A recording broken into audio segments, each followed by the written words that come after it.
Regional championships in wrestling, track, swimming, and gymnastics, and a shakeup in our basketball top 5. Catch it all on this week's Varsity 360 right now.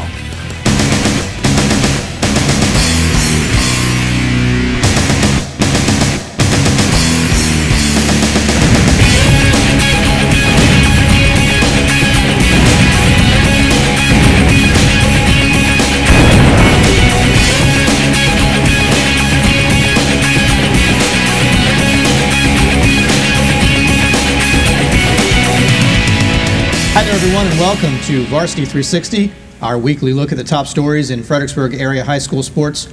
Mark Coleman here from the Virginia Varsity Sports Network. Very happy you found us at fredericksburg.com and flsvarsity.com. As always, happy to be partnered with the good folks from the Freelance Star, including their sports department and the FLS Varsity team. This week, we have the Freelance Star Assistant Sports Editor, Mr. Justin Rice. Justin, good to see you, man. Good to be back. Now, neither rain nor snow, oh, wait a second. Maybe snow did sort of pause us here, but maybe a little bit. We'll get to some more of that in just a bit.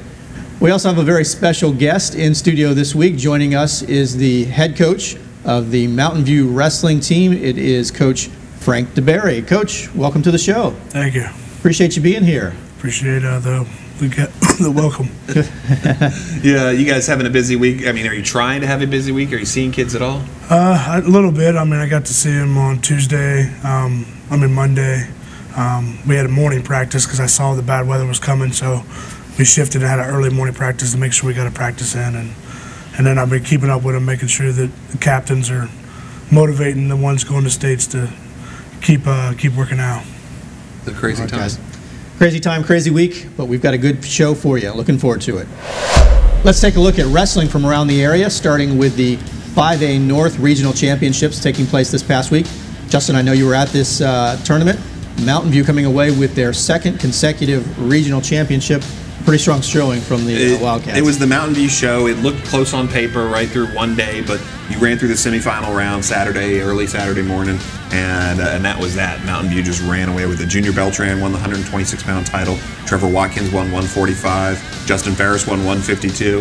I guess had some other wrestlers do real well. You're going to take 7 on to next week, right? Good weekend? Yes, sir. I was hoping for a little bit more, but 7 will have to do. We'll try to have a strong showing this weekend. Thomas Parsons, of course, from Massaponax, he and Shane Ice finally get together in the postseason and wrestle, and Parsons gets a takedown at the very end and pins Ice. It was a pretty exciting match. And, of course, Jamon Myers from North Stafford, he goes and wins the 195-pound title. He'll move on to the state tournament as well. And Mountain View getting their North Regional Championship there, the second in a row at the 5A level. Moving on to the 6A, and this was the Colonial Forge story. Forge sending 7 champions to the podium on this day. I think as I wrote in Sunday morning's paper, Colonial Forge won a lot of championships, 14 straight now in the region, but this one score-wise was even maybe more ridiculous than normal. They finished with more than twice the number of team points as the second-place team, and they had 7 champions: Levi Engelman at 106, Mark Garofalo at 120, Josh Nail at 126, Clay Smith at 132, J.D. Stone at 138, Cameron Houston at 195, running out of energy, Patrick Grayson at 220. And then Sebastian Silva from Stafford comes and beats Colonial Forge's Brody Jones in overtime in the heavyweight championship match. Colonial Forge had a great weekend, just absolutely ran away with it. They get 13 of their 14 kids through to the state tournament for the 6A, where they'll be shooting for their 5th straight state title. And I think in your article, Justin, you had mentioned that there are kids on this team this year that weren't alive when they started their string of that's absolutely true. Some of these freshmen, Levi Engelman is a freshman, of course. Jared Lowe, their 145-pounder, he's a freshman. Clay Smith is a sophomore. Mark Garofalo is a sophomore. Yes, some of those kids were not alive the last time Colonial Forge did not win a region championship. Yeah. That's a pretty amazing little tidbit there. Moving on to the 4A North, DJ Ahalt from Portland and Brian Ramey from Eastern View with a nice tournament. Yeah, 4A North is pretty tough. You got Fauquier in there, you got Brentsville. These are good teams. Ahalt comes away with the championship, had a great weekend. Cortland's Cliff Conway was second at 113, lost in the championship to a Fauquier kid I bet Cliff thinks he can beat. And, of course, Ramey's going to wrestle for his 3rd straight 4A state title this upcoming weekend in Salem. Weather permitting. Weather permitting. Although we feel like it probably will happen one way or another. I think weather regardless. I think wrestling happens this weekend. It's events scheduled at big at big event centers, of course. The 4A and 3A and 2A and 1A is at the Salem Civic Center. It's not exactly a place with a schedule that's wide open. Right. I think the wrestling happens this weekend. I think the wrestling happens at Robinson as well. I think regardless they lose. Time now for our Coaches Spotlight. Joining us this week, once again, the head coach of the Mountain View wrestling team. It is Coach Frank DeBerry. Again, Coach, it's a pleasure having you here. A very impressive performance at the regional tournament. Tell me about preparations, though, for the state tournament. Just stepping it up a little bit more. This weather is definitely affecting what I really want to be doing.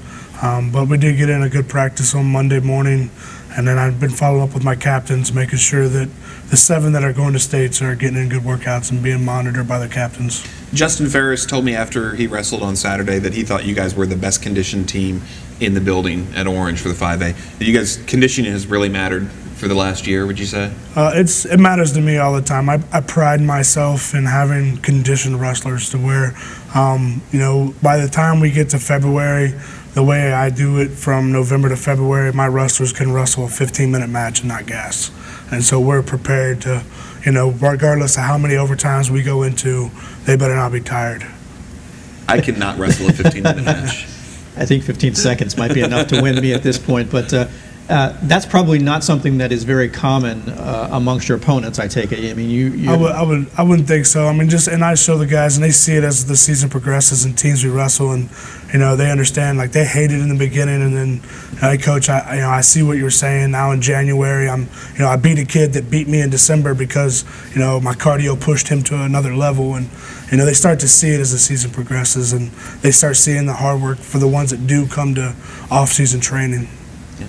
What about a guy like Ferris? That's, to me, of your regional champions, that's a guy I look at and go, this is a guy who's really earned it. He's worked, he's been there, been in the program, and worked and built it up. Junior obviously shows up and is very, very good on day one. Justin's a kid that's really grown. Could you just talk about his progression? And Oh, yeah. I mean, he's came from a long way. I mean, he always seemed to be the sick kid or the hurt kid. And it always seemed to be he was sick, missed this event, or he'd get hurt and miss events and was, missed quite a bit. But, one thing, I never had to worry about him in the practice room not putting forth the effort. I mean, regardless of what we're doing, he's the first one done. He's pushing, he's motivating the other kids. Very, very hard worker and always trying to set the example. A couple of sites, though. I mean, it's an individual event, but it's also a team event. Mountain View finished second at states last year. I know that you feel like you were that so close and probably should have won it.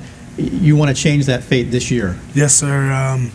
That feeling's been in my stomach since last February, and every time I feel tired or feel like the long off-season training is getting to me, or the end-season events, or our schedule, I just remind myself, hey, the payoff's going to be at the end of February when we can earn that first team state title for Mountain View, and that's been the goal for a long time, and we've accomplished everything. We wanted to be undefeated in duels this year. We went undefeated.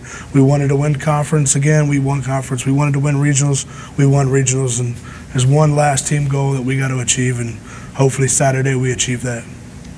Coach, individually, we certainly like Junior. Then again, at 126, certainly got a good chance to repeat, yes, get a second state title.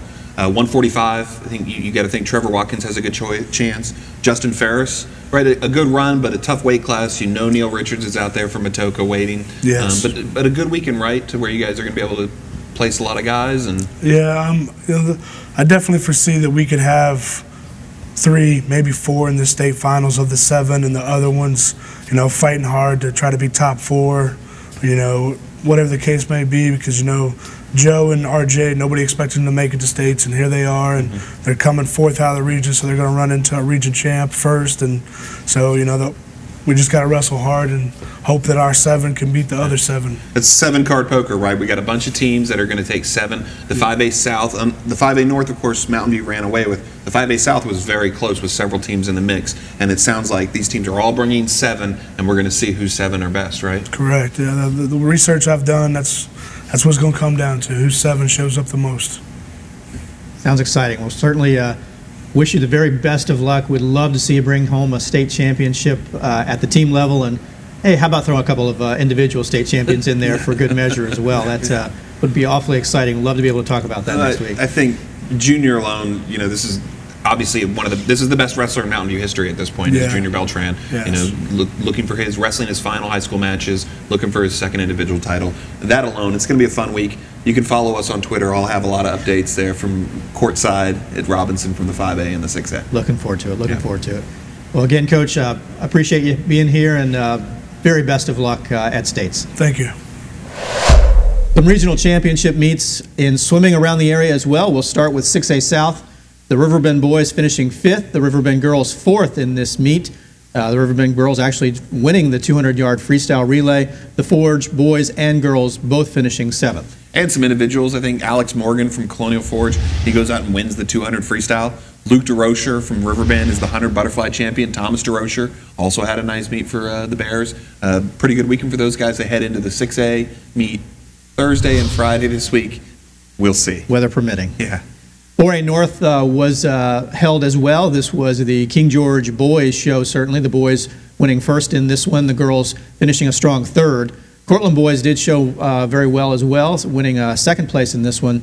Very good meet, some good individual performances as well. Cortland boys had the 200 medley relay champions as well. But Ricardo Bonilla Vasquez from King George had a great day. He won the 200 free. He won the 100 butterfly. I know those times were some of the best times we've seen in the area this year. He had a great meet. Annie Boone from Eastern View. Annie is the reigning Freelance Star Girl Swimmer of the Year. She won the 100 IM with a fabulous time. Again, maybe the best time we've seen all year. She also won the 100 backstroke. And teammate Jacqueline Barklin won the 50 freestyle for Eastern View. Dylan Peck from Chancellor with two victories, the 100 free and the 100 backstroke as well. So congratulations.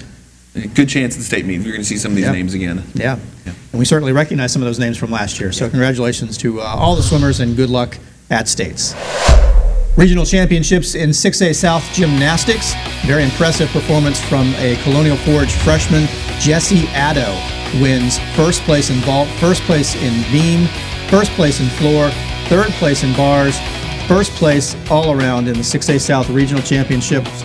My goodness, it was the Jesse Addo show here. She had a great week, or a great weekend, excuse me, certainly, and to lead Colonial Forge, they were 3rd. Let's not forget about Stafford. Stafford is 2nd place as a team, moving on to the state championships as a team. Only 2 teams advance. Only 2 teams advance, so it's the best 4 teams.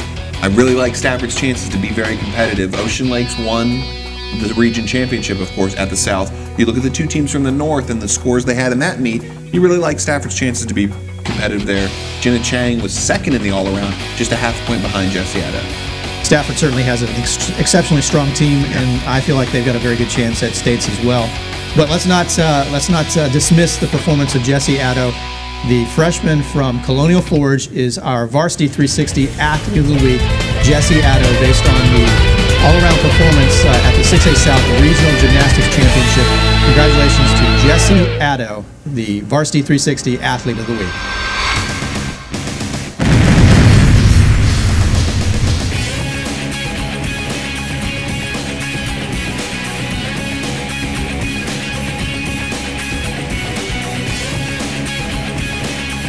Time now for the Varsity 360 Boys Basketball Top 5. Bit of a shakeup in our Top 5 poll this week, and we will start at number 5, a new entrant. It is Eastern View, now 13-8 in the season, number 2 seed in their conference tournament coming up. Number 2 seed, and I don't want to spoil it for you. Number 4 in the Varsity 360 Top 5 is, of course, Portland, 14-8.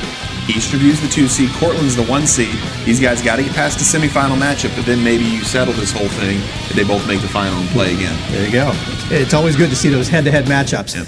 Speaking of some head-to-head matchups, our number 3 team is James Monroe. JM actually has won some important and impressive games over some prior top 5 teams in the Varsity 360 Top 5. They are now 15-7 on the season and hold on to the number 3 spot. Number 2 in our poll, it is Culpeper. The Blue Devils are 19-2 on the season, and this is really an impressive team here, Justin. Yeah, and just like we talked about with Eastern View and Cortland, JM and Culpeper in the Conference 27 tournament. If they can both get past semifinal matches, then they're going to play in the championship game. And you're going to find it out. They split the regular season meetings, so let's see what happens when they get to the championship. Yeah. And number 1 in the boys Varsity 360 Basketball Top 5, it is Colonial Forge. Not a whole lot of suspense there. Forge now 19-2 on the year and looking strong, although they've got Hilton looming ahead of them, and that was they tripped them up in that regular season matchup. They did trip them up, but I think Colonial Forge is back on track. They got a good chance to get through Conference 4. You got to be one of the top 2 teams in the Conference 4 tournament to move on to the region. I'm sure that's their goal. Absolutely.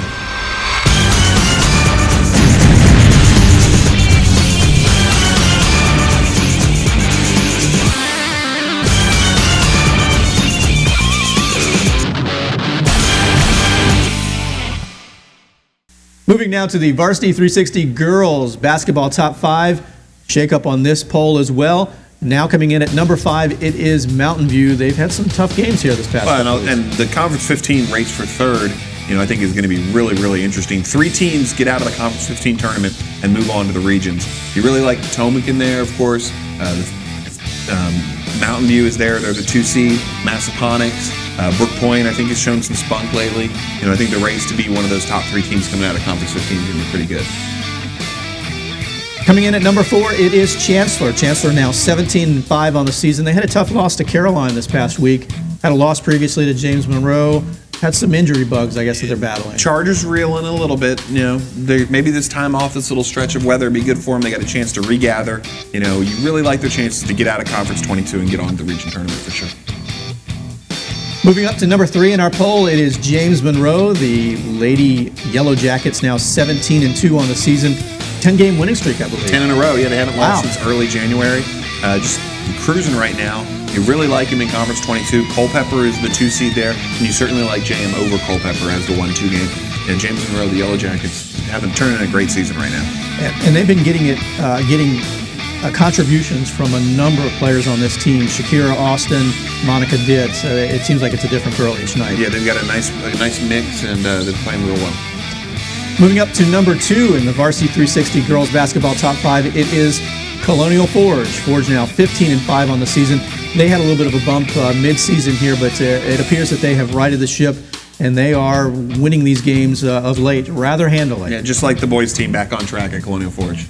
And I have to admit, I think that someone told me a few weeks ago that they expected that this would happen. Colonial Forge has always been my team to choose. I think they still have the best group. They had a little bit of turmoil. They still have the best, maybe core coming back, with Nia Washington still in there running the show for them at the point.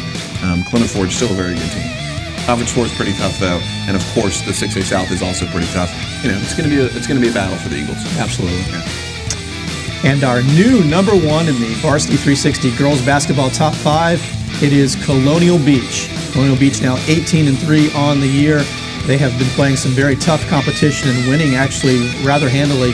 This team looks incredibly impressive and might be able to do some damage in the 1A. Well, I think especially now that this is where the dividends are going to come, where they've played a bunch of 5A, 4A, and 3A schools. Now they're going to get in. They're going to win the 1A region and maybe get to the 1A state tournament again.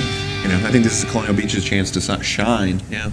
Well, that is going to do it for this week's Varsity 360. As always, very happy to be joined by the good folks from the Freelance Star. Justin Rice, is always a pleasure having you here. And we've got some challenges ahead of us here with this weather, though. So we'll see what happens this week. Already Conference 27 has shortened their tournament down from 16. They've eliminated the bottom 2 teams. They're a 4-team tournament now. Teams are looking at this Saturday. Is the theoretical conference deadline for basketball. But I know that some regions have already said the region window is very large. I think some regions are going to push back their start date to allow these conferences, if they need to bleed over into next week. Maybe as late as next Tuesday, maybe as late as next Thursday. Maybe, we'll see. That's, Yeah, you start backing things up, and you've got scheduling challenges with the venues. Mm-hmm. You've got spring sports that have to start here pretty soon. Well, I think with basketball especially, the state tournament, of course, goes down at the Siegel Center at VCU. There's not a lot of open dates for the Siegel Center. In there, it's happening. The state tournament is happening. Yeah. So in the end, you hit that deadline. I think that's what you see a lot with the wrestling and the gymnastics and the swimming this weekend.